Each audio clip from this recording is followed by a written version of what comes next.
আসসালামু আলাইকুম রহমতুল্লাহ। আপনার কেমন আছেন সবাই? আলহামদুলিল্লাহ ওয়াসসালাতু ওয়াসসালামু আলা রাসূলিল্লাহ ওয়া আলা আলিহি ওয়া সাহবিহি আজমাইন। আপনারা কি দুপুরে খাওয়ার পর ক্লান্তি লাগতেছে না?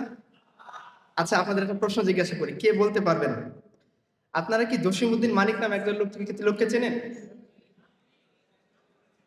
কে শুনছেন? কে শুনছেন? আপনারা আপনাদের ভার্সিটির একজন বিখ্যাত লোকের কথা বলতেছি, জানার দরকার ছিল না? বলেন, কে জানেন? যে বলতে পারবেন তার জন্য হাদিয়ার ব্যবস্থা থাকবে। সেঞ্চুরি করছেন তাই না? কিসে সেঞ্চুরি করছিলেন? আচ্ছা, এটা একদিকে মানে খুব হাসি লাগে বা হাস্যকর বিষয় মনে হয়, অপর পৃষ্ঠে চিন্তা করেন তো যে এবং সে আপনাদের ভার্সিটির ছাত্র, সে যে সেঞ্চুরি করছিল তাকে সেঞ্চুরি মানিক বলা হয়। তো এই সেঞ্চুরির মধ্যে মুসলিম বোনরাও ছিলেন, যাদের সাথে সেই সেঞ্চুরির প্রোগ্রামে অংশ নিয়েছে। আপনাদের একটা রিপোর্টের কথা বলি, সেটা ডেইলি স্টারে প্রকাশিত হয়েছিল 1998 সালে। হ্যাঁ, 26 সেপ্টেম্বরের মধ্যে। সেখানে বলা হচ্ছিল যে 20 জন জাহাঙ্গীরনগর ইউনিভার্সিটির মেয়ে ধর্ষণের শিকার এবং 300 জনের বেশি তারা সেক্সুয়ালি অ্যাবিউজড হয়েছিল। এরা কি আমাদের আপনাদের পরিবার থেকে উঠে আসা মানুষ ছিল না মেয়েরা? নাকি হিন্দুস্তান থেকে এখানে পড়তে আসছিল, না পাকিস্তান থেকে পড়তে আসছিল, না আফগানিস্তান থেকে? আমাদেরই মেয়ে ছিল না? হ্যাঁ, এখানে হয়তো বলতে পারবেন যে 300 জনের মধ্যে হয়তো কোনো বিধর্মী ছিল, আমাদের জমিনের মেয়ে তো, আমাদের জমিনের না? এই যে মেয়েগুলো যে আসছে আমাদের পরিবারের মেয়ে না? আমাদেরই কোনো বোন, আমাদেরই কোনো খালা, আমাদেরই কোনো আত্মীয় স্বজনের মেয়ে। একবার রাসূলুল্লাহ সাল্লাল্লাহু আলাইহি ওয়াসাল্লামের কাছে এসে একজন যুবক বয়সী একজন বলতেছিল, ইয়া রাসূলুল্লাহ, আমাকে আপনি জেনার অনুমতি দেন। তো অন্যান্য সাহাবীরা ভাবছেন যে এটা পিটায় সুদা করে ফেলবেন, যে বেটা তুমি শরীয়ত প্রণেতার কাছে এসে বলতেছো জেনার অনুমতি। তো রাসূল সাল্লাল্লাহু আলাইহি ওয়াসাল্লাম তাদেরকে সরাই দিয়েছিলেন যে ওকে আসতে দাও, আমার সাথে কথা বলো। তো আল্লাহ রাসূলকে বলছেন, ইয়া রাসূলুল্লাহ, আমার খুব ইচ্ছা করতেছে জেনা করবো, আমাকে একটু জেনার অনুমতি দেন। রাসূলুল্লাহ সাল্লাল্লাহু আলাইহি ওয়াসাল্লাম তাকে বলতেছেন, আচ্ছা তুমি যে জেনা করবা, এই জেনা যার সাথে করবা সে কি কারো বোন হতে পারে না? বলছে, হ্যাঁ তা তো অবশ্যই পারে। তাহলে বলো তো, তুমি কি তোমার বোনের সাথে জেনা করবা? বলছে, ছি ছি ছি, আপনি এটা কি বলতেছেন যে আমি আমার বোনের সাথে কিভাবে জেনা করব? বলছে, আল্লাহ রাসূল বলছেন পরবর্তী প্রশ্ন, আচ্ছা যার সাথে জেনার ইরাদা করছো, ইচ্ছা করছো, সে কি কারো ফুপু হতে পারে না? বলছে, তা তো অবশ্যই পারে। বলছে, তুমি কি তোমার ফুপুর সাথে জেনা করবা? বলছে, ইয়া রাসূলুল্লাহ, এটা কিভাবে সম্ভব যে একজন মানুষ তার ফুপির সাথে জেনা করবে? বলছে, দেখো, ওই মহিলাটি কি কারো খালা হতে পারে না? বলছে, হ্যাঁ তা তো হতেই পারে। তখন বলছে, তুমি কি তোমার খালার সাথে কখনো জেনা করবা? বলছে, ইয়া রাসূলুল্লাহ, এটা কিভাবে সম্ভব যে একজন মানুষ তার খালার সাথে জেনা করবে? তখন রাসূলুল্লাহ সাল্লাল্লাহু আলাইহি ওয়াসাল্লাম বলতেছেন, আরে তুমি যে জিনার ইরাদা করছো সে কারো বোন, কারো মা, কারো খালা, কারো ফুপু, কারো চাচি। তুমি তো তোমার বোনের সাথে, তোমার মার সাথে, খালার সাথে, চাচির সাথে জিনা করবে না। তাহলে তুমি কিভাবে ইরাদা করছো যে তুমি অপরজনের বোন, অপরজনের খালা, অপরজনের ফুপু, অপরজনের চাচির সাথে তুমি জিনা করবা? তো যে মেয়েগুলো এই সমস্ত লম্পটদের লালসার শিকার হয়েছে, ম্যাক্সিমামই কি আপনি মনে করেন যে খুব মানে তারা হাসতে হাসতে বিছানায় চলে গেছে? আমরা খবরে মাঝে মাঝে পড়ি যে পদ পদবি বাগানোর জন্য বিভিন্ন মেয়েরা নেতাদের বেডে যায় বা যেতে বাধ্য হয়, এরকম আপনারা ফেসবুকে দেখছেন। এগুলো অহরহ, এগুলো ওপেন সিক্রেট। এরকম না যে ধরা যাবে না, বলা যাবে না, ছোঁয়া যাবে না, কথা, ব্যাপারটা এরকম না। সবাই আমরা পড়ে অভ্যস্ত, দেখে অভ্যস্ত, সোশ্যাল মিডিয়াতে, প্রিন্ট, ইলেকট্রনিক মিডিয়াতে এগুলো আসে।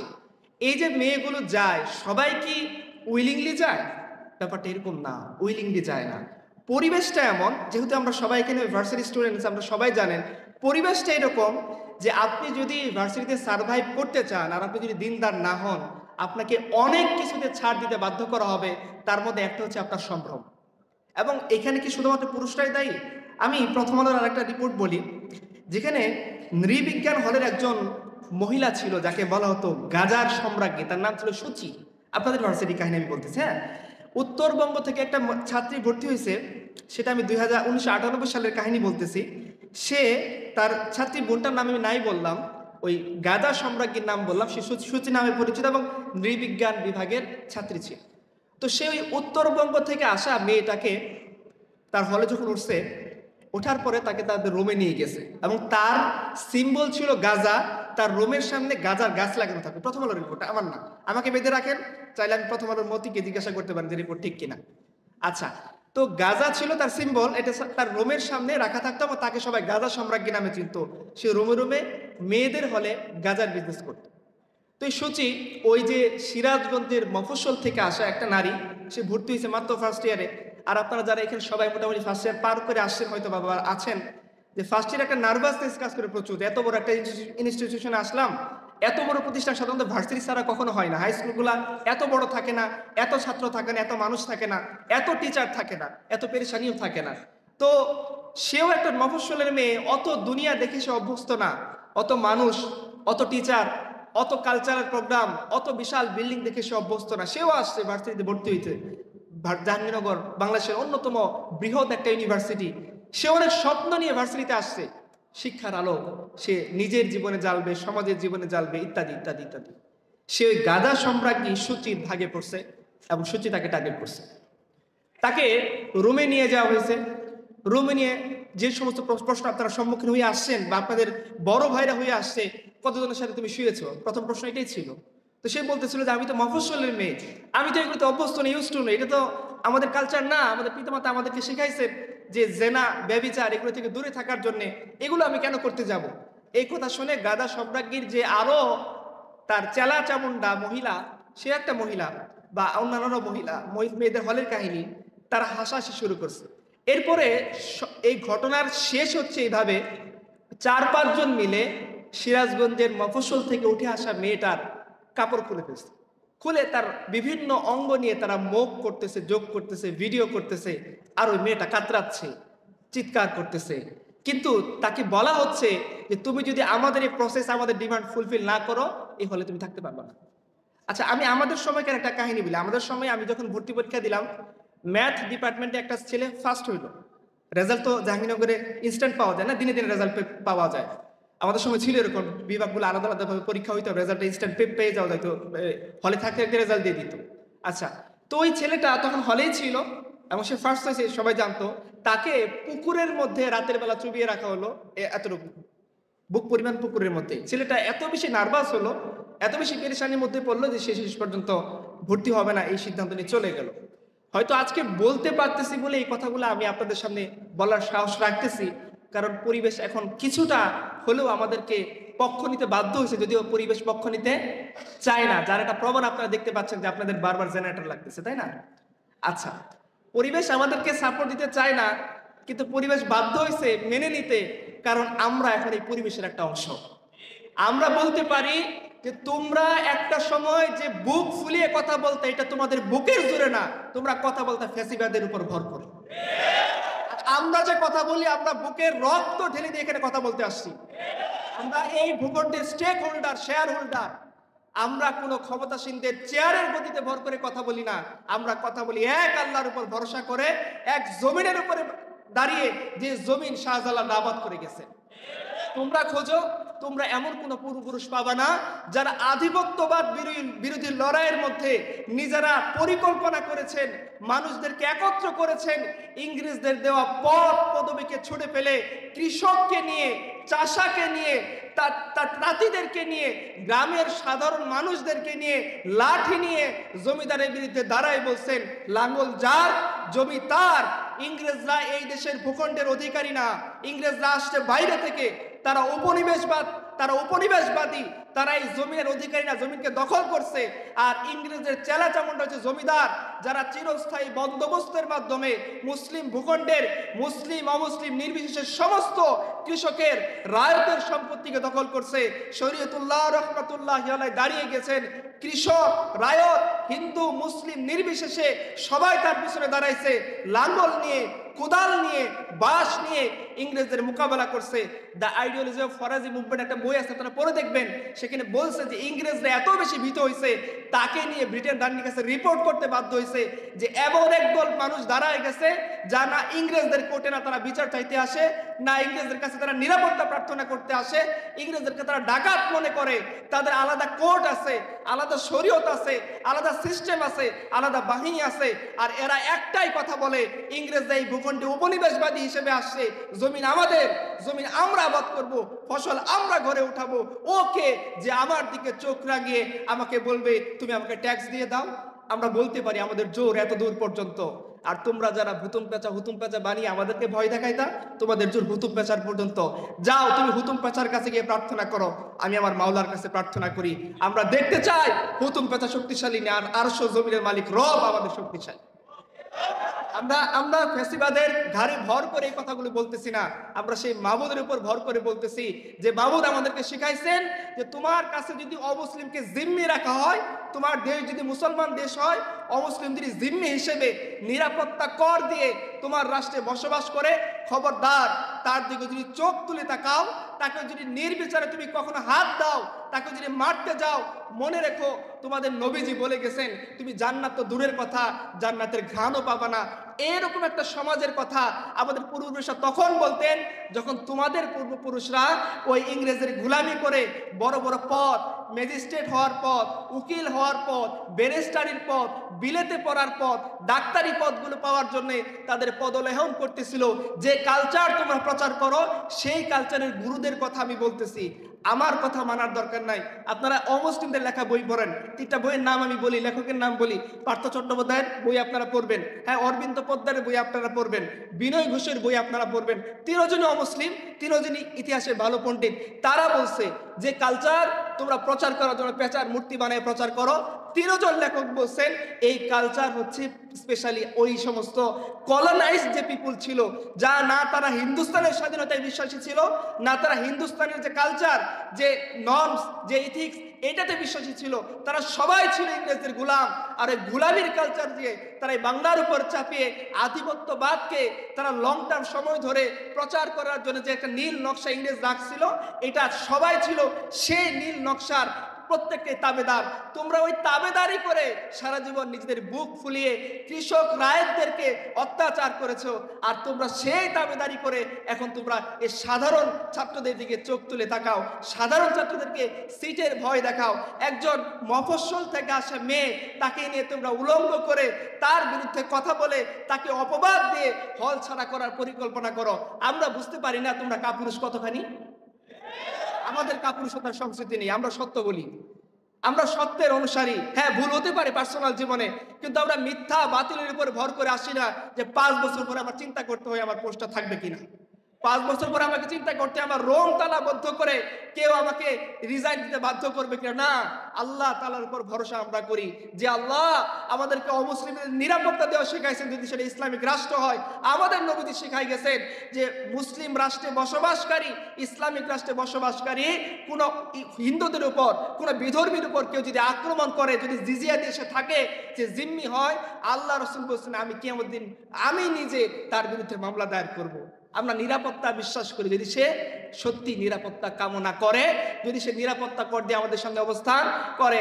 আর তোমরা এমন একটা সমাজ বানাইছো যে সমাজের দাওয়াত আমাদেরকে দাও, যে সমাজের মধ্যে তোমারই ঘর থেকে উঠে আসা কোনো নারী, তোমারই ফুপির কোনো নারী, তোমারই খালার বংশের কোনো নারী, সে যখন এখানে আসে ফার্স্ট ইয়ারে তোমরা এক একজনকে ধরে ধরে বলো এটা অমুক ভাইয়ের ভাগে, ওটা তমুক ভাইয়ের ভাগে, ওইটা আমার, এর দিকে কারো নজর দিবে না। জুনিয়রদেরকে তোমরা এই কথা বলো। আর আমরা বলি আমাদের পূর্বপুরুষরা শিখাই গেছেন, তারা শিখাই গেছেন একজন নারী তোমার সামনে দিয়ে চলে যাবে, খবরদার তার দিকে চোখ তুলে তাকাবে না। যদি চোখ কখনো পড়ে যায় আল্লাহর কাছে ইস্তেগফার করো, তোমার পাপ হয়েছে, গুনাহ হয়েছে, কেন তুমি বেগানা নারীর দিকে তাকাইছো। হ্যাঁ, প্রথমবার ইস্তেগফার করবা, আল্লাহ তোমাকে মাফ করে দিবেন। দ্বিতীয়বার যদি তাকাও তোমার আর মাফ নাই।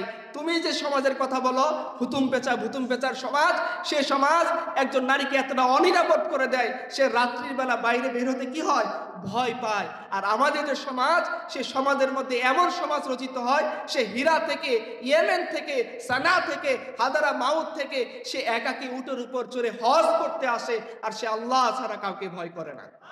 আমরা এই সমাজের কথা বলি, এরকম না যে ঠিক আছে ইসলাম যদি চলে আসে তাহলে ইসলাম এসে সব বন্ধ করে দিবে, মেয়েরা পড়াশোনা করতে পারবে, মেয়েরা এর চেয়ে ভালো নিরাপদ পরিবেশে পড়াশোনা করবে।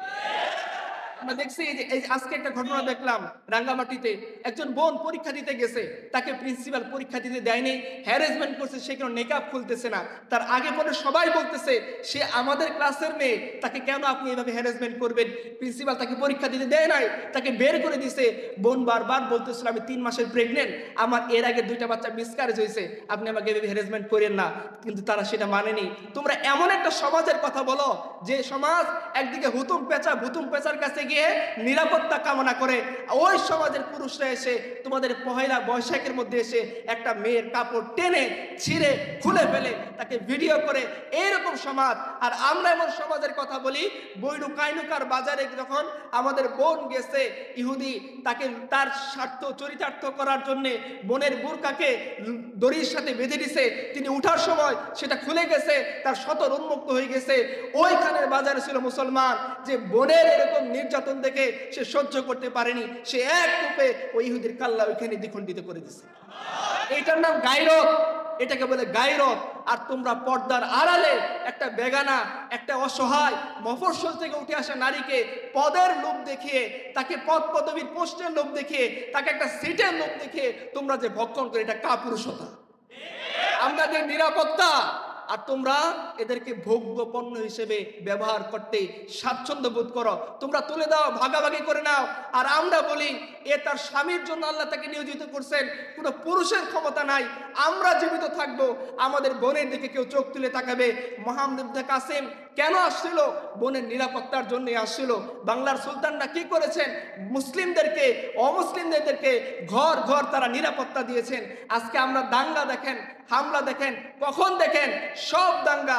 দীনেশ চন্দ্র সেন বলছে যে সমস্ত দাঙ্গা হয়েছে ইংরেজদের আমলে। বাংলার সুলতানরা যখন ছিল, না হিন্দু মুসলমানের মধ্যে দাঙ্গা লাগছে, না মুসলমান হিন্দুর মধ্যে দাঙ্গা লাগছে। কারণ মুসলমানরা জানে যে এই সালতানাতের মধ্যে, ইসলামী ভূখণ্ডের মধ্যে অমুসলিমরা হচ্ছে জিম্মি, তারা জিম্মি কর দিবে আমাদেরকে, আমরা তাদেরকে নিরাপত্তা দিব।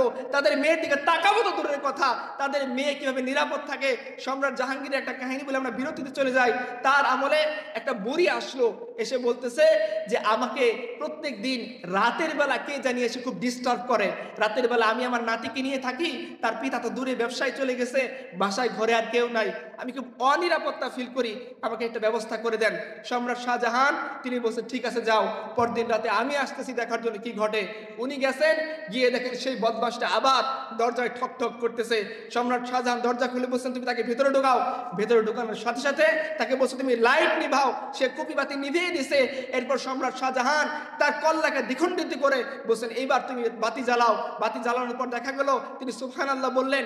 বুড়ি জিজ্ঞাসা করলো সম্রাট আপনি কেন বাতি বন্ধ করতে বললেন, কেন আবার এই দৃশ্য থেকে সুবহানাল্লাহ বললেন? বলছে বুড়িয়া শোনো, আমি মনে করছিলাম যে আমার সাম্রাজ্যের মধ্যে আমার ছেলে ছাড়া কেউ তো এরকম সাহস করবে না যে একজন বেগানা নারীর দিকে, নিষ্পাপ নারীর দিকে, পবিত্র নারীর দিকে সে জেনা করার জন্য তার দরজায় এসে ঠকঠক করবে। এটা তো আমার ছেলে ছাড়া সম্ভব না, এত বড় স্পর্ধা কার হবে? এই জন্য আমি যখন আসছি তোমাকে বলছি তুমি তাকে ঘরে ঢুকিয়ে আগে বন্দি করো, এরপরে লাইট নিভাও, যাতে আমি তাকে কতল করার সময় যদি আমার ছেলেও হয় তাকে কতল করতে আমার দিল না কাঁপে। এই জন্য বলছি লাইট নিভাও। লাইট নিভানোর উপর কতল করে দেখি যে না এটা আমার ছেলে না। তখন আমি আল্লাহর শুকরিয়া আদায় করলাম যে আল্লাহ আমার ঘরে এমন কুলাঙ্গারের জন্ম দেন নাই যে একজন বেগানা নারী ইজ্জতের জন্য তার দরজায় গিয়ে ঠক ঠক ঠক ঠক করবে। এই আমাদের সমাজ। আর তোমাদের সমাজ ভুতুম পেঁচার সমাজ। তোমাদের সমাজ এই সমস্ত কলকির সমাজ। তোমাদের সমাজ গাজার সমাজ, যে সমাজের নারী ভোগ্যপণ্য, যে সমাজের নারী ব্যবসায়িক পণ্য। এক টাকার শ্যাম্পু থেকে নিয়ে তোমার লাখ টাকার গাড়ি পর্যন্ত একজন নারীর দেহকে সামনে রাখো। এই বিশ্রী মন মানসিকতা আমাদের সমাজের মধ্যে নেই। আমাদের সমাজের নারীরা পবিত্র। আর তারা দায়িত্ব পালন করবে কেন? নারীর সমস্ত দায়িত্ব যে পুরুষরা পালন করে সেটা আমাদের সমাজ। আর তোমরা নিজেরা ঘরে বসে বাচ্চা পালো, অপর তোমার বউকে বসের চা ট্রে দিয়ে বসের রুমে পাঠিয়ে দাও। এরকম ব্যাগারের সমাজ ইসলাম আমাদেরকে দেয় না। এজন্য আমরা যে সমাজের কথা বলি বুক ফুলিয়ে বলি, কারণ এই সমাজ এমন কোনো কিছু দেয় না যে সমাজ প্রত্যেকটা মানুষকে অনিরাপদ করে দেয়। এই সমাজ এমন কিছু দেয় না একটা সিটের জন্যে যে তার ছোট ভাইকে এক বালতি পানি দিয়ে, একটা সিপি বোতলের সিপি দিয়ে বলে এই বালতিতে কতটুকু পানি আছে সারা রাত মাপো। যে এই সমাজ ম্যাচের কাঠি ধরিয়ে দিয়ে একটা বাচ্চাকে, ফার্স্ট ইয়ারের বাচ্চাকে বলে না যাও এই মাওলানা ভাসানী হলের আয়তন কতটুকু এটা মেসেজ সিপি দিয়ে তুমি মেপে আসো। এরকম অসংখ্য বর্গ ইতর সমাজ, ইতর ইউনিভার্সিটি মুসলিম মা তৈরি করেনি। মুসলিম মা তৈরি করছে এমন ইউনিভার্সিটি, তার নারীরা পড়তে আসবে, নারী শিক্ষিকার কাছে পড়বে, এই মহিলা ইজ্জত আবরু নিয়ে রাস্তা দিয়ে নিরাপদে তার বাড়িতে ফিরে যাবে। আর কেউ যদি চোখ তুলে তাকায়, মুসলিম মার গায়রতমান যুবকরা তার চোখকে উপরে ফেলবে। ইনশাআল্লাহ আমরা আসরের বিরতির পর ইনশাআল্লাহ আবার কথা বলবো। 4টায় যেহেতু নামাজ, ইনশাআল্লাহ আপনারা নামাজ পড়ে আমরা ইনশাআল্লাহ আল্লাহ চাইতো আবার ইনশাআল্লাহ কথা বলবো। আসসালামু আলাইকুম ওয়া রাহমাতুল্লাহ। এক চেহারা বারবার দেখতে ভালো লাগে না, আমি আসতে চাচ্ছিলাম না। আচ্ছা আচ্ছা, ঠিক আছে। আলহামদুলিল্লাহ ওয়াসসালাতু ওয়াসসালামু আলা রাসূলিল্লাহ ওয়া আলা আলিহি ওয়া সাহবিহি আজমাইন। আমরা একটা জায়গায় কথা রেখে গেছিলাম, যে কথাটার মূল সারাংশ ছিল এরকম, যদি এখানে কোনো অমুসলিমও থাকেন তাকেও বলবো আপনারা আমাদের কথাগুলো শোনেন। কারণ আসলে আলটিমেট ধরেন বর্ণ বৈষম্য, শ্রেণী বৈষম্য, এটা ইসলামের মধ্যে একেবারেই নেই। হ্যাঁ, হতে পারে ইসলামের মধ্যে কেউ ধনী মানুষ, ধরেন কথার কথা, আমরা যদি আমাদের অন্যতম শ্রেষ্ঠ সাহাবি উসমান গনি, তার উপাধি হচ্ছে গনি, মানে তিনি অনেক ধনী মানুষ ছিলেন। কেমন ধনী? মুসলিম উম্মার 50% যা সম্পদ ছিল, আর উসমান গনির যা সম্পদ তা ছিল একাই 50%। আল্লাহ তাআলা তাকে এত বড় ধনী করে বানাইছে। উসমান গনি রাদিয়াল্লাহু আনহু তিনি যেখানে বসে খাবার খেতেন, বিলাল হাবশী রাদিয়াল্লাহু আনহু, যার চেহারা হাবশা লোকের মতো, অর্থাৎ আফ্রিকান লোকদের মতো চেহারা, আমাদের মানে ইউরোপিয়ানদের মতো তোরা সাদা না, শ্বেতাঙ্গ না, তিনি কৃষ্ণাঙ্গ ছিলেন। ঠিক একই জায়গায় বসে বিলাল রাদিয়াল্লাহু আনহু খাবার খাইতেন, আবার একই জায়গায় বসে মুসলিমার সবচেয়ে ধনী ব্যক্তি তিনি হচ্ছেন উসমান গনি রাদিয়াল্লাহু আনহু, তিনি একই জায়গায় বসে খাবার খেতেন। এমন হয়েছে উসমানের জামানায় রাদিয়াল্লাহু আনহু যে মানুষ দুর্ভিক্ষের মধ্যে পড়ছে, একটু অভাব অনটনের মধ্যে পড়ছে। যেমন ধরুন এখন আমরা মোটামুটি মিডিল ক্লাসের নিম্নে যারা আছেন, আমার মতো যারা নিম্ন মধ্যবিত্ত, হয়তো আমরা সম্মানের জন্য বলি আমরা মিডিল ক্লাস, আসলে আমরা মিডিল ক্লাস না, নিম্ন মধ্যবিত্ত মানুষ। দেখেন আমাদের একটা যদি রসুন কিনতে হয়, চিন্তা করা লাগে না? আজ থেকে 2 বছর আগে রসুনের দাম কত ছিল? 80 টাকা, 90 টাকা, 120 টাকা। এখন কত? 270 টাকা, 250 টাকা। আগে যদি আমি অ্যাট এ টাইম 1 কেজি রসুন কিনতাম, আমি অ্যাট এ টাইম এখন 250 গ্রাম রসুন কিনি। আগে আমি যদি 500 গ্রাম কাঁচামরিচ কিনতাম, এখন আমি 200 গ্রাম কাঁচামরিচ কিনি। কারণ কাঁচামরিচ, যেমন ধরেন ইরানিদের একটা প্রোডাক্ট আছে, ইয়েতেও আছে, আফগানিস্তানেও আছে, সেটাকে বলে কি বলে, লাল স্বর্ণ, সেটার নাম কি? জাফরান। আমাদের কি আছে? সবুজ স্বর্ণ, তার নাম কি? কাঁচামরিচ। 1400 টাকা কেজি, তাই না? আচ্ছা, তো এই 1400 টাকা যখন কাঁচামরিচ, তখন আমি কতটুকু কিনবো? 100 গ্রাম কাঁচামরিচ কিনতেছি। মাছ বাংলা, ওই যে দেখেন স্বপ্ন কিছুদিন আগে একটা অফার দিছে না, কত টাকায় যিনি গোস্ত, একটু আলু সব মিলিয়ে আবার খিচুড়ির একটা প্যাকেজ দিচ্ছে। কেন দিতে বাধ্য হচ্ছে? এবং তাদের এই প্যাকেজটা প্রায় কোটি কোটি টাকা তারা সেল করতেছে। কেন? কারণ ম্যাক্সিমাম মানুষের যে মৌলিক প্রয়োজন, সেটা কেনার ক্রয় ক্ষমতা তার কি হয়ে গেছে? সাধ্যের বাইরে চলে গেছে। কেন চলে গেছে?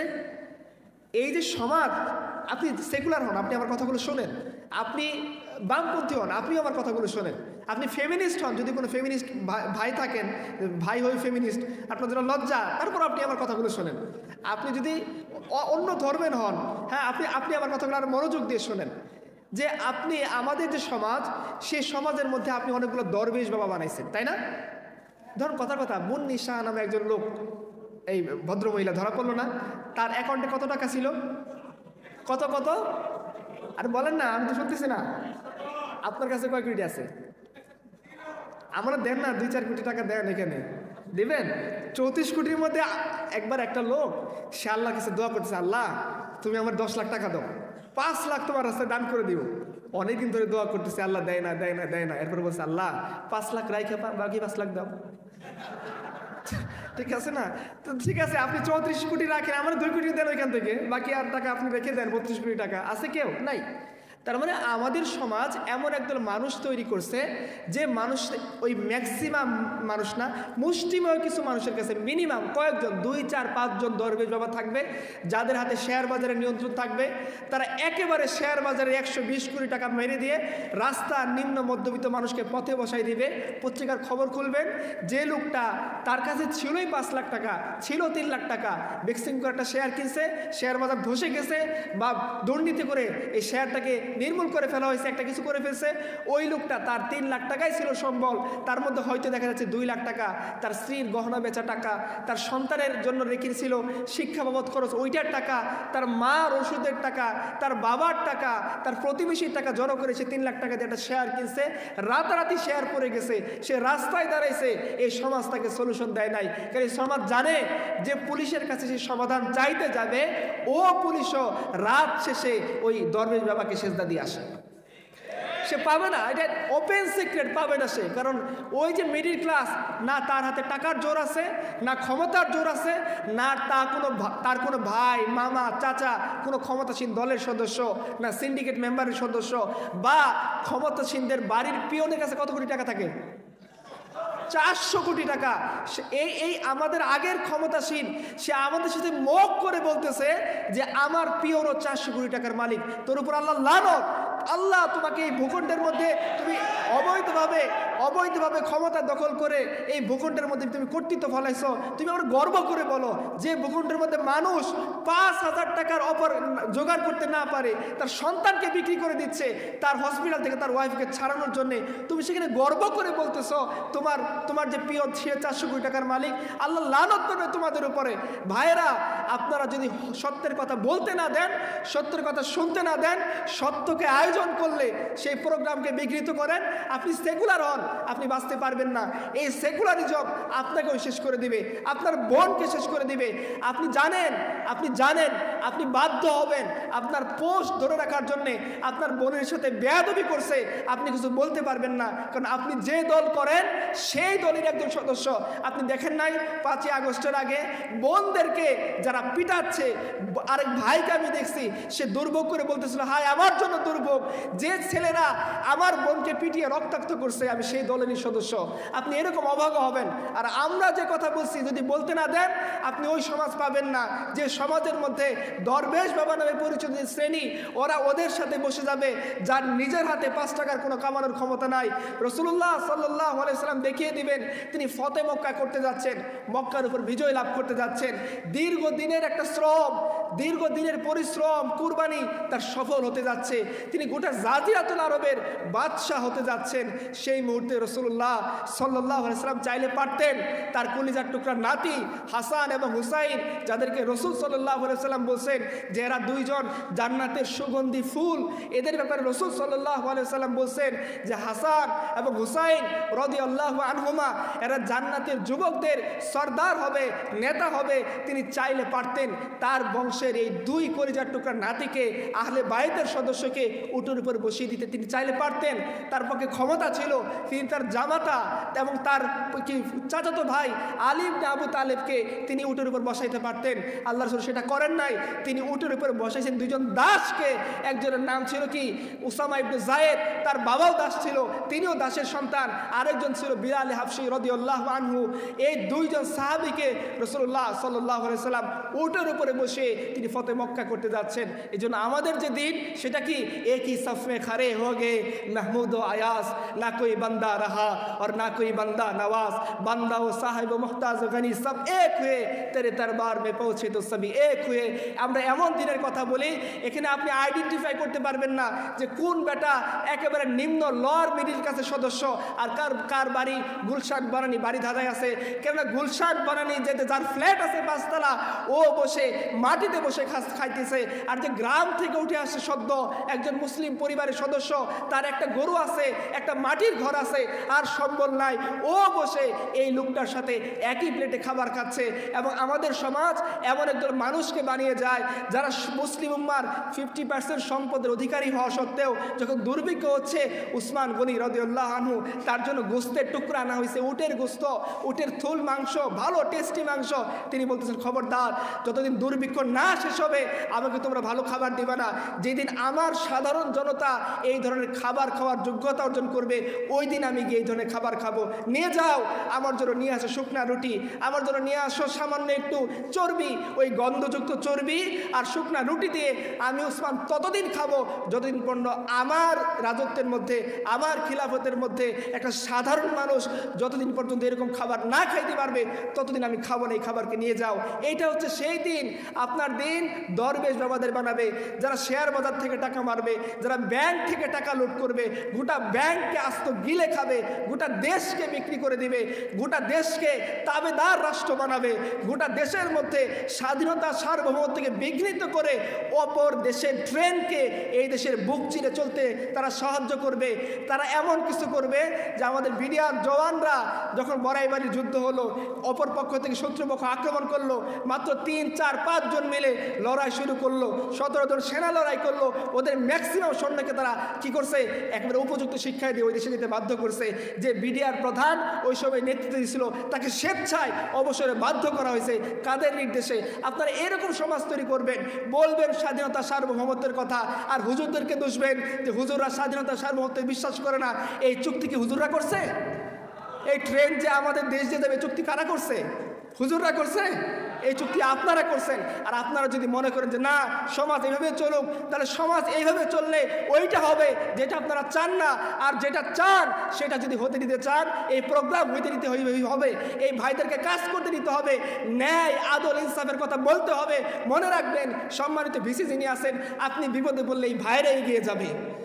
আর আপনি যদি দিনের কথা বলতে না দেন, আদল এবং ইনসাফের কথা বলতে না দেন, মনে রাখবেন এটা ওপেন সিক্রেট। আপনিও জানেন, কারণ আপনিও ভার্সিটি স্টুডেন্ট ছিলেন, আমরাও ভার্সিটি স্টুডেন্টস। আমরা জানি একটা সেমিস্টার শেষ হওয়ার পর এমন নিকৃষ্ট গালি তার টিচারকে লক্ষ্য করে দেয়, ওই গালি শুনে টিচারে বমি আসবে। আপনি যদি চান এটা পরিবর্তন হোক, আপনার ভাইদেরকে কাজ করতে দিবেন। কারণ ভাইয়েরা এমন আদর্শ সমাজের কথা বলবে। আপনারা পড়ছেন না ছোটবেলায় শিক্ষাগুরুর মর্যাদা কবিতা? বাদশাহ গিয়ে দেখে তার সন্তান শিক্ষকের জন্য অজুর পানি ঢেলে দিচ্ছে।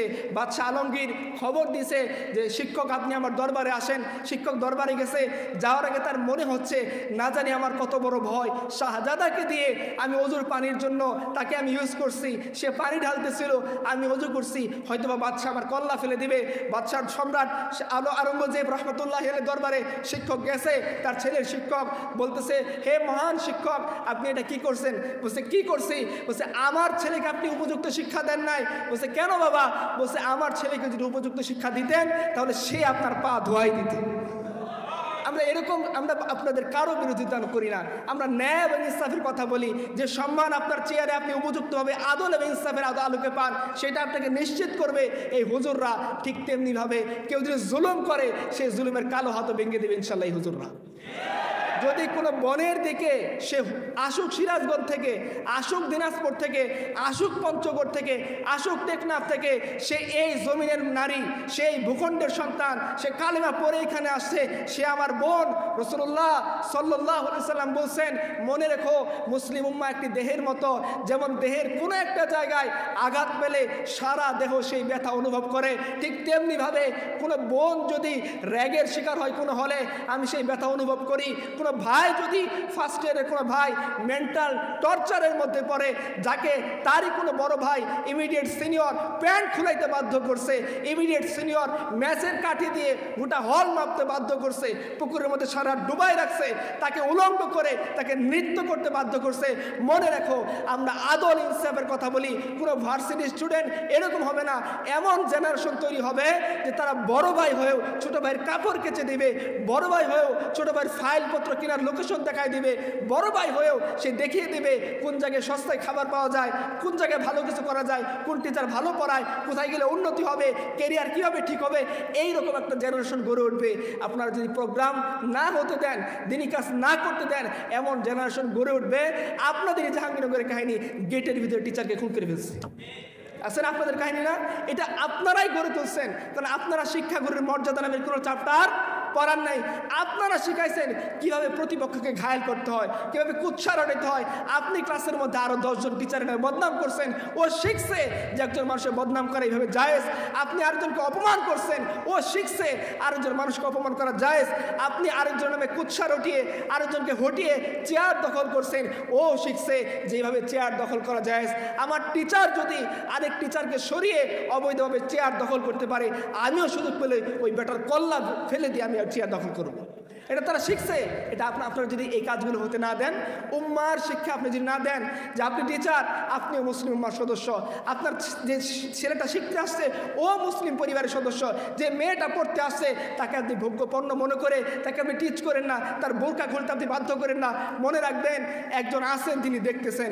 আপনি কি মনে করছেন আপনার চাকরি শেষ হয়ে যাবে, আপনি একদিন রিটায়ারমেন্টে চলে যাবেন, এই ছেলেগুলো আপনাকে দেখলে থুতু দেবে, কারণ আপনি তাকে নীতি নৈতিকতা শিক্ষা দেননি। আর আপনি যদি ওই রকম শিক্ষাগুরু চান, ওই রকম টিচার চান যে আপনি অজু করতেছেন, সে দৌড়াই যাবে আমার স্যার অজু করতেছে, তাকে অজুর পানি ঢেলে দেয়, তার পাটাকে মুছিয়ে দেয়, মুছার শেষে একটা টিস্যু নিয়ে দেয় যে আমার স্যার। অনেকদিন পর দেখা হয়েছে, সে বাইক থামাই দিছে, স্যার আপনি আমার একটা কোর্স নিয়েছিলেন, আমার মনে আছে, আমি অনেক উপকৃত হয়েছি, আপনার জন্য স্যার অনেক দোয়া রইল, আপনি আমার জন্য দোয়া করবেন। এই ট্রেডিশন যদি আপনারা দেখতে চান, এই ধরনের মানসিকতা যদি আপনাদের সন্তানদের মধ্যে তৈরি করতে চান, আপনাদেরকে ইসলামের কথা বলতে দিতে হবে। যারা হুতুম পেঁচা ভুতুম পেঁচা বানায়, তারা হুতুম পেঁচা ভুতুম পেঁচার উপর আঘাত আসলে কথা বলবে, আপনার সম্মানের উপর আঘাত আসলে তারা কোনো কথা বলবে না। তারা বরাদ্দ পাওয়ার জন্য পাগল হয়ে যাবে। আপনাকে যদি কেউ অন্যায়ভাবে ক্লাসের মধ্যে থাপ্পড় দেয়, আপনার চেম্বার বন্ধ করে কেউ যদি পিটিয়ে আপনাকে চলে যায়, আপনাকে যদি বাধ্যতামূলকভাবে অবৈধভাবে অবসর গ্রহণ করতে বাধ্য করলে, এই হুতুম পেঁচা ভুতুম পেঁচার অনুসারে কথা বলবে না। এদের যদি গাজার টাকা কমাই দেন তাহলে কথা বলবে। তো আমরা আপনার ভালো জেনারেশন তৈরি করার জন্য উৎসাহিত করেন, যারা এক উম্মার কনসেপ্ট পালন করবে, তারা মনে করবে যে আফ্রিকার কালো জঙ্গলে যে আছে সে যদি ঈমান কবুল করে সে আমার ভাই, ইউরোপের কিনারায় যে আছে সে আমার ভাই, অ্যান্টার্কটিকা মহাদেশে যে আছে যে ঈমান কবুল করছে সে আমার ভাই। রাসূলুল্লাহ সাল্লাল্লাহু আলাইহি সাল্লাম বলছেন, তুমি ততক্ষণ পর্যন্ত ভালো মুমিন হতে পারবে না যতক্ষণ না তুমি নিজের জন্য যা ভালো মনে করো অপর ভাইয়ের জন্য তা ভালো মনে না করবা। তারা উদাহরণ আপনাকে দিবে। রাসূলুল্লাহ সাল্লাল্লাহু আলাইহি সাল্লাম মদিনাতে হিজরত করছেন, গিয়ে তিনি আনসার এবং মুহাজিরদের মধ্যে ভ্রাতৃত্বের বন্ধন স্থাপন করে দিয়েছেন। এবং আনসারি সাহাবী সাদ ইবনে রবি তার ভাগে পড়ছেন আব্দুর রহমান ইবনে আউফ রাদিয়াল্লাহু আনহু। উনি অনেক বড় মক্কার ধনী মানুষ ছিলেন, কিন্তু খালি হাতে হিজরত করে তিনি মদিনায় চলে আসছেন। সাদ ইবনে রবির ভাগে আব্দুর রহমান ইবনে আউফ পড়ছেন। সাদ ইবনে রবি তাকে বাসায় নিয়ে গেছেন, প্রপোজাল দিচ্ছেন যে ভাই শুনে রাখো, আমি মদিনার সবচেয়ে বড় ধনী, তুমি যদি চাও আমার অর্ধেক সম্পদ তোমার নামে লিখে দেব, তুমি যদি চাও আমার একাধিক স্ত্রী আছে, যাকে পছন্দ করবা তালাক দিয়ে দিব, ইদ্যত পালন শেষ হলে তুমি তার সাথে বিয়ে করে নিবা, তুমি কি চাও? উনি বলতেছেন না ভাই, আমি তোমার সম্পদ চাই না, তোমার অর্থ চাই না, তুমি যে কুরবানি করছো আল্লাহর জন্য আমার সামনে, আল্লাহ তোমার কুরবানিকে কবুল করো, তুমি আমাকে বাজার দেখায় দাও। আব্দুর রহমান ইবনে আউফ বাজারে গেছেন, ব্যবসা করতে করতে মদিনার বৃত্তশালী, উনি মদিনাতেও গিয়ে বৃত্তশালী হয়ে উঠছেন। এই যে সমাজ আমাদেরকে উৎসাহ দেয়, তোমার টাকা আছে মনে রেখো, তুমি 10 তলায় উঠে বসে আছো আর তোমার নিচতলায় বসে একজন বিধবা, সে তার সন্তানকে খাবার দিতে না পেরে রাতের বেলা দেহ বিক্রি করতে বাধ্য হচ্ছে, তুমি পরিপূর্ণ মুমিন হতে পারবে না। তুমি আরামে হলের মধ্যে সিটের মধ্যে বসে আছো, তোমার কোনো বোন সিটের অভাবে এই ধরনের দাসত্ব করতে বাধ্য হচ্ছে, তার কাপড় খুলে ফেলা হচ্ছে, তাকে নিয়ে মক করা হচ্ছে, তাকে তার টিচার অপমান করতেছে।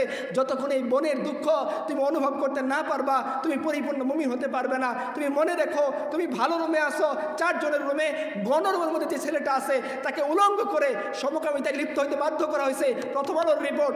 এই ধরনের সমাজ তারা চাইবে না, তারা ফিল করবে। আর যতদিন ফিল না করতে পারবে যে যেখানে উলঙ্গ করে নাচানো হয়েছে সে আমার ভাই, যে বোনকে কষ্ট দেওয়া হয়েছে সে আমার বোন, যাকে সিট থেকে বঞ্চিত করা হয়েছে সেও আমার লোক, আমার রক্তের। এবং তারা জানে ওমর ইবনুল খাত্তাব তাদেরকে শিখিয়ে গিয়েছেন, কাবার দিকে তাকিয়ে তিনি বলেছেন, আরে কাবা তুমি অনেক বেশি দামি, কিন্তু মনে রেখো মুসলিম উম্মার রক্ত তোমার চেয়ে বেশি দামি। যে কাবাকে দেখলে আমরা আবেগ আপ্লুত হই, এই মুসলিম উম্মা যতক্ষণ পর্যন্ত মুসলমানের রক্ত অবৈধভাবে ঝরানো দেখে সেই পরিমাণ আবেগ আপ্লুত না হবে তারা পরিপূর্ণ মুমিন হতে পারবে না। এটা এই দিনের শিক্ষা। এই দিন এমন ভ্রাতৃত্ববোধ তৈরি করবে। ইয়ারমুকের যুদ্ধের মধ্যে ইকরিমা রাদিয়াল্লাহু আনহু দৃষ্টান্ত অবস্থায় কাতরাচ্ছেন, তার ফুফাতো ভাই তার জন্য 1 গ্লাস পানি আনছে, তিনি খেতে যাবেন, এই মুহূর্তে তার মনে পড়ছে তার পাশের একজন ভাই আরো তীব্রভাবে কাতরাচ্ছেন, তিনি বলতেছেন ভাই আমার তৃষ্ণা তো আমি কোনো রকমের চেপে রাখতে পারবো, ওই ভাইকে পানি দাও। ওই ভাইয়ের কাছে নিয়ে গেছেন, ওই ভাইও ফিরাই দিয়েছেন। আমার 500 জন বেশি কাতরাচ্ছেন, তার কাছে পানি নিয়ে যাও। তার কাছে পানি নিয়ে গেছেন, জেনে দেখেন তিনি মারা গেছেন। দ্বিতীয় জনের কাছে ফিরে আসছেন, তিনিও মারা গেছেন, ইকরিমাও মারা গেছেন। এই দিন এমনভাবে শিক্ষা দিবে, নিজের তৃষ্ণা বুকে চেপে এই ভাই আরেক ভাইয়ের জন্য পানি গ্লাসকে এগিয়ে দেবে, নিজের কষ্টকে চেপে রেখে।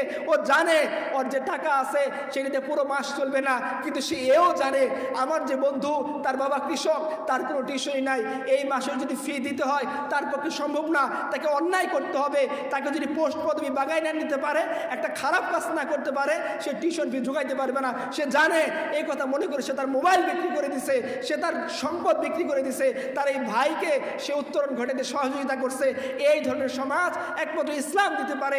ইসলাম উম্মাহ কনসেপ্ট দিয়ে পুরো পৃথিবীকে এক করে ফেলছে। তুমি থাকো আমেরিকায়, তুমি থাকো আফ্রিকায়, তুমি থাকো হিন্দুস্তানে, তুমি থাকো যে পৃথিবীর কোনায়, তুমি যদি আল্লাহর প্রতি ঈমান আনো, তুমি যদি রাসূলের প্রতি ঈমান আনো, তুমি এই মুসলিম উম্মাহর সদস্য।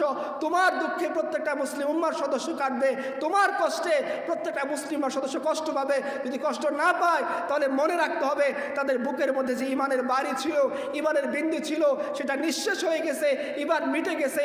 এই সমাজ রাসূলুল্লাহ সাল্লাল্লাহু আলাইহি ওয়াসাল্লাম আমাদের শিক্ষা দিয়েছেন এবং তিনি ভ্রাতৃত্ববোধের এমন উদাহরণ দেখিয়েছেন। উমর বলছেন, উমর যে যদি ফুরাতের তীরে একটা কুকুরও না খেয়ে মারা যায়, আমি উমর হবে এর জিম্মাদার। আর আমাদের সমাজের মধ্যে আমরা দেখি আমারই পাশের ভাই আমারই পাশের রুমে থাকে, সে সকালের খাবারটা বাঁচিয়ে তার টিউশন ফি রেডি করতেছে, তার শরীর হাড্ডিসার হয়ে যাচ্ছে, তার মেন্টাল প্রেশার চলতেছে, বড় ভাইরা অনুমত টর্চার করতেছে। আমি ফিল করি না। মনে রাখবো যে আমাদেরকে এক আল্লাহর সামনে দাঁড়িয়ে হিসাব দিতে হবে। আল্লাহ বলবেন তোমার সামনে জুলুমের শিকার হয়েছিল অমুক ভাই, তুমি কেন তাকে নিবৃত্ত করো নাই? তুমি কি নবীজির হাদিস পড়ো নাই যে রাসূলুল্লাহ সাল্লাল্লাহু আলাইহি ওয়াসাল্লাম বলে গেছেন এক মুসলমান আরেক মুসলমানের উপর না জুলুম করতে পারবে, আর না সে জালিমকে সহযোগিতা করতে পারবে, জালিমকে সে থামাবে, মজলুমকে সে রক্ষা করবে। এটা মুসলমানের শিক্ষা তোমরা পড়ো নাই? এটাই ন্যায়, এটাই আদল, এটাই ইনসাফ। আমাদের আবু বকর বলছিলেন যে প্রত্যেকটা জালিম ততক্ষণ পর্যন্ত আমার কাছে দুর্বল যতক্ষণ তার হাত আমি কালো হাত না ভেঙে দিতে পারছি, প্রত্যেকটা মজলুম আমার কাছে ততক্ষণ শক্তিশালী যতক্ষণ তার অধিকার আমি ফিরে দিতে পারছি। এটা তো সেই উম্মতের শিক্ষা ছিল। যখন আমাদের সাথে রোমানদের যুদ্ধ হচ্ছে, রোমানদের বাদশাহ না পেরে চীনের বাদশার কাছে চিঠি লিখছে, আমাকে সাহায্য করো, কারণ আমি সৈন্য দিয়ে 3 লাখ সৈন্য দিয়ে এই বাহিনীর মোকাবেলা করতে পারতেছি না, আমাকে আরো ফোর্স পাঠিয়ে সাহায্য করো। চীনের সম্রাট জিজ্ঞাসা করছে, যাদের বিরুদ্ধে যুদ্ধ করতেছো তাদের কিছু অবস্থার বিবরণ আমার কাছে পেশ করো। চীনের সম্রাটকে পাল্টা চিঠি লিখছে রোমান সম্রাট। তাদের প্রধান বৈশিষ্ট্য হলো তাদের রাজপুত্র যদি অন্যায় করে তারা সেটার বিচার করে, আর তাদের সেনাপতি সাধারণ একজন সৈনিকের সাথে বসে একই টেবিলে খায়। তখন চীনের সম্রাট বলতেছিল যে রোমান সম্রাট শুনে রাখো, আমি এমন বাহিনী পাঠাইতে পারি যে বাহিনীর শুরু হবে তোমার রোমে, শেষ হবে আমার চীনে, কিন্তু আমি কখনোই এই ধরনের বাহিনী পাঠাবো না, কারণ যে জাতির বৈশিষ্ট্য তুমি বর্ণনা করছো সেই জাতির সাথে যুদ্ধ করে তোমরা বিজয় লাভ করতে পারবে না। কারণ যে জাতি এতটা আদল এবং ইনসাফ বজায় রাখে, এতটা ইনসাফ করে, তাদের যে রাষ্ট্রপ্রধান সেও মাটিতে বসে খায়, তাদের সেনাপতি সেও মাটিতে বসে খায়, তাদের লেফটেন্যান্ট কর্নেল সেও মাটিতে বসে খায়, সাধারণ একজন সোলজার সেও মাটিতে বসে খায়, তারা একই প্লেটে খাবার খায়, খাবারে কোনো পার্থক্য থাকে না। লেফটেন্যান্ট কর্নেল যদি শুকনো রুটি খায়, সাধারণ সোলজারও শুকনো রুটি খায়। লেফটেন্যান্ট কর্নেল যদি শুধু পানি খেয়ে তার ক্ষুধা নিবারণ করে, সাধারণ সোলজার সেও পানি খেয়ে ক্ষুধা নিবারণ করে। লেফটেন্যান্ট কর্নেল যে তাঁবুতে থাকে, সাধারণ সোলজার সেও তাঁবুতে থাকে। লেফটেন্যান্ট কর্নেলও রাতের বেলায় বাচ্চা শিশুর মতো আল্লাহর কাছে কাঁদে, তাদের সাধারণ সোলজার সেও বাচ্চা শিশুর মতো আল্লাহর কাছে কাঁদে। তাদের বৈশিষ্ট্য এটাই ন্যায়, এটাই আদল, এটাই ইনসাফ, এটাই আমাদের শিখাইছে ইসলাম। মুসলিম উম্মাহ ভ্রাতৃত্ববোধের মাধ্যমে তুমি অপর মানুষের কষ্ট সেভাবে অনুভব করবা যেভাবে নিজের কষ্টকে তুমি অনুভব করো, অপর মানুষকে সেভাবে তুমি প্রাধান্য দিবা যেভাবে তুমি নিজেকে প্রাধান্য দাও। আয়েশা রাদিয়াল্লাহু আনহা রোজা রাখা অবস্থায় তার ঘরে মাত্র একটা শুকনো রুটি, তার দাসী এবং তিনি দুজন ইফতার করবেন। এর আগ মুহূর্তে মুয়াত্তা মালিকের ঘটনা, একজন একজন ভিক্ষুক আসছে, এসে বলছে মা তোমার ভিক্ষুক ক্ষুধার্ত, তাকে কিছু খাবার দাও। আম্মাজান আয়েশা বলতেছেন তার দাসীকে রুটি দিয়ে দাও। দাসী বারবার বলতেছে আম্মাজান একটু পরে আপনি ইফতার করবেন। বলতেছে আমি তো এক বেলা ধরে ক্ষুধার্ত। আর ওই ভিক্ষুক বারবার বলতেছে মা দুদিন ধরে আমি কিছু খাই না, আমি একদিনের উপরে দুদিনকে প্রাধান্য দিচ্ছি, আমি আমার নিজের ক্ষুধার উপরে ভিক্ষুকের ক্ষুধাকে প্রাধান্য দিচ্ছি। এই বলে আমাদের আম্মাজান রাদিয়াল্লাহু আনহা তার জন্য রাখা শেষ রুটিটা ছিল এইটাও তিনি তার ভাই ওই ইয়ের জন্য ভিক্ষুকের জন্য দিয়ে দিয়েছেন। আব্দুল্লাহ ইবনে উমরের কাহিনী পরে হিজরাতুল আউলিয়ার মধ্যে আসছে, আব্দুল্লাহ ইবনে উমর খুব অসুস্থ, তার মনে হয়েছে একটু আঙ্গুরের জুস খাইলে বোধহয় ভালো লাগবে। তার দাসকে তিনি পাঠাইছেন বাজার থেকে একটু আঙ্গুর কিনে আনো। আঙ্গুর কিনে আনছে, ভিক্ষুক এসে দরজায় দাঁড়িয়ে গেছে, বলতেছে আমাকে কিছু দিয়ে সাহায্য করেন, অনেক দিন হচ্ছে আমি ভালো কিছু খাই না, আমার খুব আঙ্গুর খেতে ইচ্ছা করতেছে। সে দেখছে যে আব্দুল্লাহ ইবনে উমরের গোলাম আঙ্গুর কিনে আনতেছে বাজার থেকে। আব্দুল্লাহ ইবনে উমর বলছেন দিয়ে দাও। নিজের ইচ্ছার উপরে ভিক্ষুকের ইচ্ছাকে তিনি কুরবানি করেছেন। আমরা যদি সেই সমাজ চাই যে সমাজের মধ্যে আমার প্রত্যেকটা সহপাঠী আছে, আমার ক্লাসমেট আছে, তারা ওইভাবেই থাকবে যেভাবে আমরা থাকবো। হ্যাঁ হয়তো সে আমার মতো টাকা খরচ করতে পারবে না, কিন্তু সে কখনো ল্যাপের নিচে ডুকরে ডুকরে কাঁদবে না, কারণ তার বাবা প্যারালাইজড, তার পক্ষে শিক্ষার খরচ বহন করা সম্ভব না, তার বাবা অসহায়, তার পক্ষে ট্যুরে যাওয়া সম্ভব না, তার বাবা অসহায়, তার পক্ষে একটা ভালো জামা কেনা সম্ভব না, এই ধরনের ডুকরে ডুকরে কাঁদবে না। আমি হবে সেই লোক। আমাদেরকে রাসূলুল্লাহ সাল্লাল্লাহু আলাইহি ওয়াসাল্লাম শিখিয়ে গিয়েছেন। বুখারীর ঘটনা, একজন লোক আসছে রসুলকে লক্ষ্য করে বলছে ইয়া রাসূলুল্লাহ আমি নিজে অর্ডার দিয়ে আপনার জন্য স্পেশাল চাদরটা নিয়ে আসছি, আপনি একটু পরেন। রাসূলুল্লাহ সাল্লাল্লাহু আলাইহি ওয়াসাল্লাম পুরাতন চাদর চেঞ্জ করে ওইটা পরছেন। একজন সাহাবীর সাথে সাথে এসে বলতেছেন ইয়া রাসূলুল্লাহ এই চাদরটা আমার পছন্দ হয়েছে, আমাকে হাদিয়া দিয়ে দেন। আল্লাহ রসুল সাল্লাল্লাহু আলাইহি ওয়াসাল্লাম নিজের ভালো লাগা পোশাকের থেকে কুরবানি করে তিনি ঘরে গিয়ে পুরাতন চাদর গায়ে দিয়ে নতুন পোশাক হাসতে হাসতে দিয়ে দিয়েছেন। তাকে বলা হয়েছে সাহাবীকে যে তুমি কেন রসুল কাছ থেকে নতুন পোশাকটা এভাবে নিয়ে নিলা? বলতেছে ভাই আমার দুনিয়ার কোনো লালসার কারণে আমি নিয়ে নেই, আমার খুব ইচ্ছা ছিল রসুলের চাদরটা দিয়ে যাতে আমার শেষ যে অন্তিম পরিণতি তখন যখন হয়ে যাবে, মৃত্যু হয়ে যাবে, আমার যেন লাশটা রসুলের চাদর দিয়ে মুড়ি দিয়ে কবর দেওয়া হয়, এই কারণে আমি নিয়েছি। এটা মুসলিম উম্মার সমাজ। এক্সাম্পল আরেকটা দিয়ে শেষ করে দেই যে আপনারা জানেন আমর ইবনুল আস রাদিয়াল্লাহু আনহু তার ছেলে উনি যখন মিশরের গভর্নর ঘোড়া দৌড় প্রতিযোগিতার মধ্যে একজন সাধারণ মানুষকে পিছনে ফেলে চলে গেছে, সাধারণ মানুষ এগিয়ে গেছে, আমর ইবনুল আস রাদিয়াল্লাহু আনহু ওনার ছেলে পিছনে পড়ে গেছে, তিনি এসে ওই লোকটাকে পিছনে ফেলানোর জন্য তাকে আঘাত করে ফেলে দিছে। এরপরে আমর ইবনুল আস রাদিয়াল্লাহু আনহুর ছেলে প্রথম হয়েছে। এই খবর উমরের গোয়েন্দা বাহিনীরা উমরকে গিয়ে পাঠাইছে। উমর আমর ইবনুল আসকে তলব করছেন, তার ছেলেকে তলব করছেন, বলছে তোমরা কবে থেকে ওই মানুষদেরকে দাস বানানো শুরু করছো যারা তার সন্তানদেরকে স্বাধীন হিসেবে জন্ম দিয়েছে। তিনি নিজে ওমর ইবনুল খাত্তাব রাদিয়াল্লাহু আনহু আমর ইবনুল আসকে বলতেছেন পিঠ খুলে দাও তোমার ছেলেকে দুর্রা মারার জন্য, তুমি সুযোগ করে দাও। যখন ওই লোকটা আমর ইবনুল আসের ছেলেকে বারবার দুর্রা মারতেছিল, আমর ইবনুল আসের ছেলে মূর্ছায় গেছে, খলিফাতুল মুসলিমিন ওমর ইবনুল খাত্তাব রাদিয়াল্লাহু আনহু তিনি নিজের পিঠ খুলে দিয়েছেন, বলছে তোমার যে কথা আছে আমার সাথে তুমি পেশ করো, তোমার যে ব্যথা আছে আমাকে দিয়ে তুমি প্রতিশোধ নাও। লোকটা বলতেছিল কিভাবে সম্ভব ইয়া আমিরুল মুমিনিন যে আপনি মুসলিমদের খলিফা আর আমি তো অধিকার আদায় করে নিছি। বলছে না হয় নাই, যতক্ষণ তোমার মনের জ্বালা না মিটতেছে উমর ইবনুল খাত্তাবের পিঠ তোমার সামনে উপস্থিত আছে, তুমি উমর ইবনুল খাত্তাবের পিঠে আঘাত করে তোমার মনের ঝালকে তুমি পূর্ণ করো। এইরকম সমাজ আপনারা পাবেন, ভ্রাতৃত্ববোধের সমাজ আপনারা পাবেন। আমেরিকাতে যান আপনি দেখবেন কৃষ্ণাঙ্গরা কি পরিমাণ নির্যাতনের শিকার হয়। আপনারা দেখবেন পত্রপত্রিকা খুললে শ্বেতাঙ্গ পুরুষরা কৃষ্ণাঙ্গদের ধরে শ্বাসরুদ্ধ করে হত্যা করতেছে। শ্বেতাঙ্গরা সারা জীবন ভোটাধিকার ভোগ করছে। আমেরিকা স্বাধীন হওয়ার 200 বছর পরে কৃষ্ণাঙ্গদেরকে তারা ভোটাধিকারের স্বাধীনতা দিছে। যারা এটার জন্য আন্দোলন করছে সেই প্রেসিডেন্টকে তারা গুলি করে হত্যা করছে। এতটা তাদের ভিতরে ক্ষোভ, এতটা জাতীয়তাবাদ, আজও পর্যন্ত তারা দেখবেন যে কৃষ্ণাঙ্গদেরকে সহ্য করতে পারে না।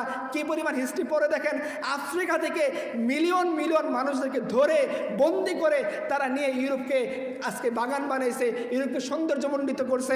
রেড ইন্ডিয়ানদেরকে মেরে আমেরিকার যারা অরিজিনাল নেটিভ তাদেরকে মেরে কেটে নিঃশেষ করে দিয়ে সেই নিঃশেষিত কঙ্কালের উপরে তারা সভ্যতা স্থাপন করছে। ইসলাম এমনটা করেনি। ইসলাম এমন ভ্রাতৃত্ববোধের উদাহরণ দিছে, মানুষ মৃত্যুর আগে তার ভাইকে প্রাধান্য দিতে বাধ্য হয়েছে, মানুষ নিজে না খেয়ে অপর ভাইকে প্রাধান্য দিতে বাধ্য হয়েছে। উমর ইবনুল খাত্তাব নিজে না খেয়ে দুর্ভিক্ষের সময় তাকে সামনে যখন আনা হয়েছে ওটের গোস্ত উসমানের মতো, তিনি বলছেন না আমি কোনোদিন এই গোস্ত খাবো না, যতক্ষণ না আমার সাধারণ প্রজা সে যতক্ষণ এই গোস্ত না খাইতে পারবে। তাকে শুকনো রুটি দেওয়া হয়েছে, নরম তুলতুলে রুটির বদলে কাঠখুট্টা রুটি দেওয়া হয়েছে। তিনি বলছেন এটি আমি খাবো, কারণ আমার প্রজারা এখনো পর্যন্ত ওইভাবে সবাই এই নরম তুলতুলে রুটি আর রুটির সাথে হালুয়া খাওয়ার যোগ্যতা অর্জন করে নাই। নিয়ে আসো শুকনা রুটি, নিয়ে আসো সিরকা, সেই সিরকার সাথে মিশিয়ে ওমর ইবনুল খাত্তাব সাধারণ রুটি খাইছেন। এটাই না সমাজের ইনসাফ, যে শেখায় তোমার অপর ভাই যদি ক্ষুধার্ত থাকে তুমিও ক্ষুধার্ত থাকবা, অপর ভাই যদি কষ্ট থাকে তুমিও কষ্ট থাকবা, অপর ভাই যদি তোমাকে আলিঙ্গন করে তোমাকে চায় ভাই আমার সাহায্য দরকার, তুমি তাকে সাহায্য করবা, হাত বাড়িয়ে দিবা। আপনারা কি ভুলে গেছেন মুতাসিমের কথা?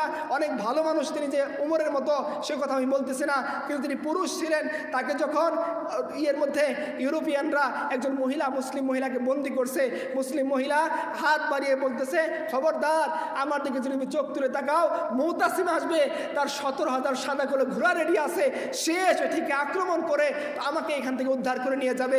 ওই ইউরোপিয়ান তখন দম্ভ করে বলতেছিল মুতাসিম আসতেছে, দেখে নিব সে 17,000 সাদা করে ঘোড়া দিয়ে কীভাবে আসে।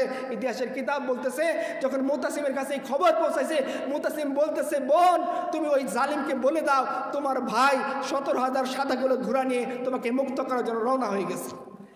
এটা হচ্ছে সমাজ, যে সমাজের মধ্যে নারীরা যারা নিরাপত্তা চান এই সমাজ চান, পুরুষরা যারা অধিকার চান এই সমাজকে চান, শিক্ষকরা যারা সম্মান চান এই সমাজকে চান, ভিসি যিনি তার অধিকার চান এই সমাজকে চান, সিন্ডিকেট যারা সমাজের মধ্যে স্বাধীনভাবে ইনসাফ কায়েম করতে চান তারা এই সমাজকে চান। এই ছেলেদেরকে কাজ করতে দেন, এরা ইনশাল্লাহ আপনার কখনো আপনাকে লাঞ্ছিত করবে না, এরা ইনশাল্লাহ আপনার মেয়ের দিকে চোখ তুলে তাকাবে না, এরা ইনশাল্লাহ কোনো ধরনের দুর্নীতি করে টাকা খাওয়ার ধান্দায় অপর শিক্ষকের গলায় ছুরি চালিয়ে দেবে না, এরা আপনাদেরকে নিরাপত্তা দিবে, এরা সমাজকে নিরাপদ করবে, এরা জাহাঙ্গীরনগরকে নিরাপদ করবে। প্রত্যেকটা বোন তার অধিকার পাবে, প্রত্যেকটা ভাই ন্যায় ইনসাফ আদরের মধ্যে থাকবে, কেউ কারো দিকে চোখ রাঙাবে না, কেউ খাবে না। এই স্লোগান আপনারা দেন, কিন্তু নিজেরা গিয়ে বসে বসে ঠিকই অবৈধ সুবিধা নেওয়ার জন্য গোতাগতি করেন। এটা আমরা জানি, আমরা কোনো অবৈধ গোতাগতি করবো না। আমাদের অধিকার, যে লোকটা একজন মালিক সে অধিকার তারটা ফেরত পাবে, যে দারোয়ান সে তার অধিকার ফেরত পাবে, যে বোন ভর্তি হয়েছে সে তার অধিকার ফেরত পাবে, যে ছাত্র ভর্তি হয়েছে সে তার অধিকার ফেরত পাবে, দিনের অধিকার ফেরত পাবে। কেউ কারো উপর অযাচিত হস্তক্ষেপ করতে বাধ্য করবে না। এটা সেই সমাজের দিকে ডাকবে, সেই ভ্রাতৃত্ববোধের দিকে ডাকবে। এবং মোহাম্মদ আসাদ রহমতুল্লাহ বলছেন পশ্চিমের কাছে এখনো পর্যন্ত এমন কোনো আইডিয়া নেই যেটিতে গোটা পশ্চিমকে সে ঐক্যবদ্ধ করতে পারবে। মুসলিম উম্মার কাছে আছে ভ্রাতৃত্ববোধ, ভাই ভাইয়ের সম্পর্ক, উনি আমার ভাই, কালেমার ভাই, ইমানের ভাই, দিনের ভাই। আল্লাহ বলছেন ইন্নাল মুমিনুনা ইখওয়া, প্রত্যেকটা মুমিন অপর মুমিনের ভাই, প্রত্যেকটা মুমিনা অপর মুমিনের বোন। একটা নির্যাতিত বোন সে পৃথিবীর যে প্রান্তেই থাকুক আমি তাকে মুক্ত করার জন্য আমার দিল ছটফট করতে থাকবে। যে হলেই আমার কোনো বোন অপমানিত হোক, লাঞ্ছিত হোক, তার অধিকার ফিরিয়ে দেওয়ার জন্য আমার দিলের ভিতরে তামান্না কাজ করবে। এটা একমাত্র ইসলামের ভ্রাতৃত্ববোধই আমাদেরকে এনে দিবে। সেই সমাজ যদি আমরা না কায়েম করি তাহলে আমাকে খুব কষ্ট করে বলতে হচ্ছে যে সিরাজা হুয়া মিল্লাতে মুরহুম কা আফতার, আব তু হি বাতা তেরা মুসলমান কিধার যায়, ও লজ্জতে আশোব নেহি বেহরে আরব মে পোশিদা জো হে মুঝমে ও তুফান কিধার যায়। ও মুসলিম উম্মাহ, যে কষ্টটা নিজের দিলের ভিতরে আছে কাকে দিব সেই কষ্ট? তুমি কিভাবে বুঝবা যে সিরাজগঞ্জ থেকে আসা ওই সাধারণ মফস্বলের মেয়েকে যখন উলঙ্গ করে তার দেহের বিকৃত অঙ্গভঙ্গি করা হয়, তাকে যখন খারাপ গালি শোনানো হয়, কয়টা বয়ফ্রেন্ডের সাথে রাত কাটাইছে এটা যখন জোর করে বলতে বাধ্য করা হয়, গণিতের ম্যাথের ডিপার্টমেন্টে ফার্স্ট হওয়া ছেলেটাকে যখন বুকে চুবায় রাখা হয়, যখন ভার্সিটি ফার্স্ট ইয়ারের ছেলেটাকে গণের মধ্যে মানসিক নির্যাতন করতে করতে এক প্রকার পাগল করে দেওয়া হয়, এদের দিলের মধ্যে কী পরিমাণ কষ্ট কাজ করে এটা আমি কাকে বোঝাবো? যে দিলের মধ্যে আমার দিলের মধ্যে তুফান চলতেছে, এই তুফান আমি কাকে দিব?